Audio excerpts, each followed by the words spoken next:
Hello everyone, it's Bella Malloy here, host of Seek Travel Ride. Welcome back to a new midweek mini episode in our Cycle Shorts series, sharing what it was like for one day of your trip. Before we jump into today's episode, I've got a quick favour to ask you. Now, if you've been enjoying Seek Travel Ride, please take a moment to give it a rating and leave a review. It really helps me reach more people and keep bringing you the content that you love. Just scroll down in your podcast player app, tap those stars and share your thoughts. Thanks so much for your support. Okay, now today's episode features adventurer Jude Kriwald, and he's going to take us deep into the Liberian jungle for one day of his trip. Take it away, Jude. My name's Jude Kriwald. I'm an adventurer, filmmaker and adventure mentor, and the day I'm going to tell you about is from my most recent trip to West Africa earlier this year in 2024, where I spent 3 months cycling from Senegal to Liberia. And the pinnacle of that trip, the bit I've been building up to, was spending a few days alone in the trackless Gola rainforest, which spans the border between Sierra Leone and Liberia. In short, I could see a track that went right through the middle of the rainforest, except for a short section where there was no track. And I wanted to go there and see why there was no track there and try and pass through the rainforest. I think I woke up that morning feeling excitement and nervousness. I was 2 days into crossing the trackless path of the jungle. Yesterday I'd been robbed by the man who was guiding me, so it didn't get off to a great start. I remember having dreams that night about being trampled in my tent by a man, and I guess that was something to do with maybe the insecurity I was feeling about where I was. Nevertheless, it was a really peaceful morning. I remember looking out of my tent and just looking up and around, and just the jungle is just so loud, way, way louder than I ever thought it would be, even during the daytime. Just so many animal noises, birds, monkeys, other things I didn't know what they were. Yeah, I remember getting going with quite a feeling of trepidation. I had no idea really what the track or conditions would be like through the jungle. I certainly wasn't expecting there to be no road at all, which seemed to be the case. It seemed like it had been abandoned since the war 20 years ago. So I spent most of the morning, and most of the day in fact, just hauling my bike through the jungle. Thick overgrowth, incredible greenery, beautiful, beautiful plants and butterflies. Every time I stopped, there'd be butterflies just landing on me, landing on my saddle. I was trying to get photos of them, but it never really quite does it justice. Yeah, it was really, really hard work, way harder than I thought it would be. I remember managing just 8 kilometers that day, and that was due to a few things. There really was no track, so there used to be a road there, but the jungle has sort of swallowed it since the road was abandoned 20 years ago.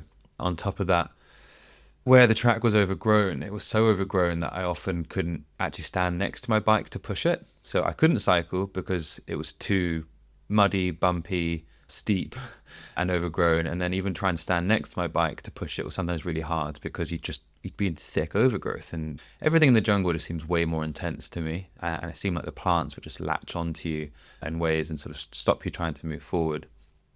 Occasionally the track would actually clear a bit and I could push my bike alongside me. But then every 100 or 200 meters, I'd come across a fallen tree.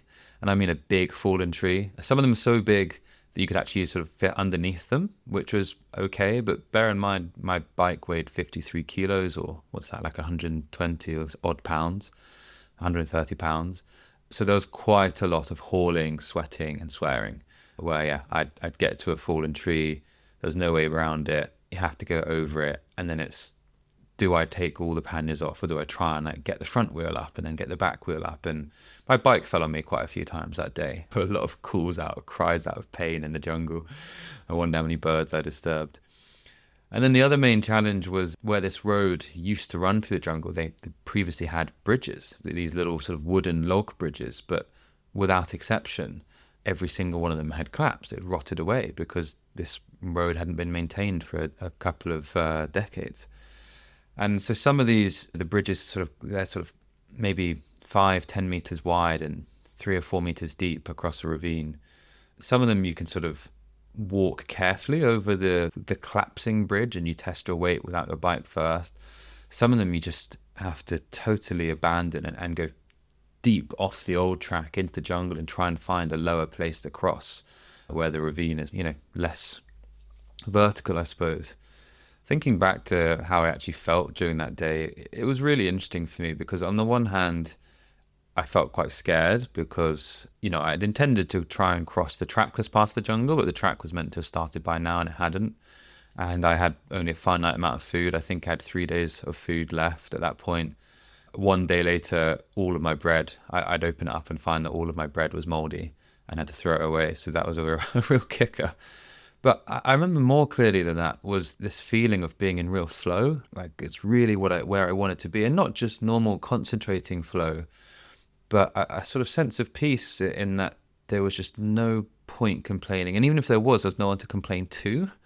So I just remember when things would hurt, or I had so many sort of attacks by dozens of ants at once where they'd get inside my shoes and sink their teeth into me, or whatever they sink.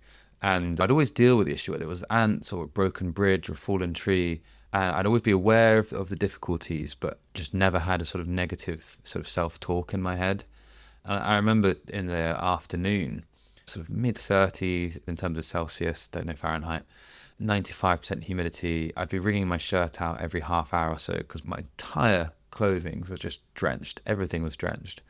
But I was at such a sense of peace. I remember just singing really loudly through the jungle, absolutely bolting out old Burt Bacharach songs, I think, which is obviously just the most ridiculous thing. But I was loving it. And it's kind of what I wanted and what my trip had been missing was this real adventure where you get to push yourself. And I think it's kind of nice that the difficulty was slightly higher than I was expecting because, it's nice to be like, oh, I want a challenge. And then you have the challenge as expected and okay, whatever you do it and it gets done. But when you say you want a challenge and it's actually a bit tougher or different than you think, that's when I think there's a bit more room for growth. Yeah, and that afternoon, my goal was to try and reach this village called Jawaje, where I was told that the road would actually continue, or start, I should say. However, I just couldn't make it in time, and so I had this sort of moment where I'd been lost for an hour or two. I think I lost the old track. My GPS wasn't working because of the canopy from the trees, and for the first time on the trip, I pulled out my compass, and I was like, "Whoa, this compass doesn't look super reliable. It keeps changing its mind as to which way south is, and I really need to go south." Yeah, I kept wanting to keep going and reach the village and get that satisfaction, but in the end, I knew I had to call it a day. Finding somewhere to pitch my tent alone, that itself was so hard because the jungle is, I can't really explain clearly enough just how thick it is. You can't sort of trample some leaves down in the space of your tent. So I don't know if it was that night or the next night, but I did actually get my hammock out in the jungle, which I hadn't been using on the trip because it was a bit of a gimmick. But I did actually think to myself, about 6 months before I left, I'd love to know what it's like to sleep deep in the jungle alone. And it was magical. As I said, the birds and the insects, they get even louder at night. And once you get wrapped up inside your tent or inside your hammock, even if, things have gone wrong during the day, I find I get a real sense of satisfaction of, well, at least I'm in here now and I'm safe. And I love that about cycle touring or bike packing, is that you can take that little safety cocoon anywhere with you in the world. And as long as you pitch it somewhere it's out of sight from people, which I certainly was because I didn't see anyone that day, then you're safe.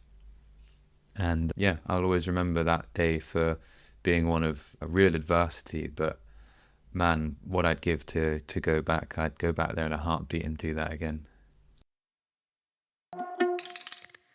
Thank you so much, Jude, for taking us there deep into the jungle for one day of your trip. Now, listeners, if Jude's voice sounded familiar to you, it is because I have actually had him on the show before. In fact, his adventure stories were so incredible that I featured him across 2 full episodes. The first highlighted his England to India adventure taken as a 19-year-old, and then the second episode took a deeper dive into his West African experience, the very journey which took him into that Liberian jungle. And wow, Jude, what an incredible few days that was for you there. It sounds like it was the sort of raw experience which gave you a clear mind with so much clarity to take forward from it as well.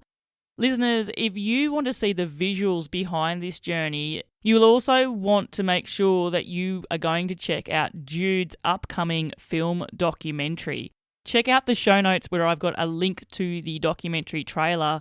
And also be aware that Jude is doing some live screenings of this with some Q&As If you live in the UK, you definitely want to get along to those as well. Thank you, Jude, for sharing your story. Now, I'd also love to say a big heartfelt thank you to you, my Seek Travel Ride superfans, who once again have shown the show a lot of love and bought me some coffees. I'd like to say thank you to Dennis Langley, who says, "Hi Bella, I'm back in Europe about to ride the Ciclovia Parker in Calabria in a week's time. I'm very much enjoying your podcast while drinking excellent coffee in Arezzo, and I thought I'd shout you a few to enjoy as well." Thank you so much, Dennis. You know that I love good coffee, so I definitely appreciate them coming in from you there. And I love that you are a fan of the show and using it as inspiration for taking out your own bike adventures too. Keep me posted on how this adventure in Calabria has unfolded for you as well. Thank you for the support. I'd also like to say thank you to Jacques Parisien, who has bought me some coffees too. He says, "Hi Bella, because my summer was the worst in the last 10 years as far as cycling goes, I nevertheless had your podcast to look up to and to inspire me for next year's one. Thank you so much for your work and dedication." Thank you so much, Jacques, for your kind words and for supporting the show. I'm really sorry that you had such a fizzler for your summer bike adventures personally. And I'm glad that you had the Seek Travel Ride episodes and the experiences of my guests to draw some inspiration from and to plan ahead for next summer. Keep me posted. I want to know where your bike adventures take you. And once again, thank you for supporting the show. Now, listeners, if you are a super fan of Seek Travel Ride and you would like to show some support for this independent podcaster, feel free to buy me some virtual coffees. Click the link in the show notes and let me know how much you are enjoying listening to the show. Until the next episode, I'm Bella Malloy. Thanks for listening.